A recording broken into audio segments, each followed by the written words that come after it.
Bakit nandun si mama mo sa ano ah? Ano sa doon? Pugit ng anak ko.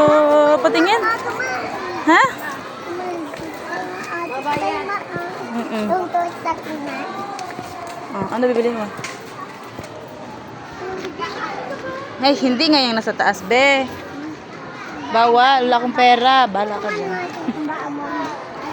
Pagkain lang. Gusto niya ang bumili ako. Ano gusto mo nga?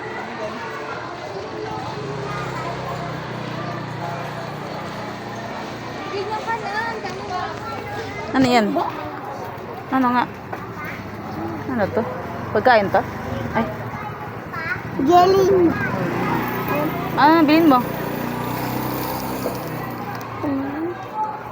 To? Ay, kunin mo, balik mo doon. Hindi ka bibili niyan, bumili ka ng ganyan, di ba? Magkano itong ganito? Piso.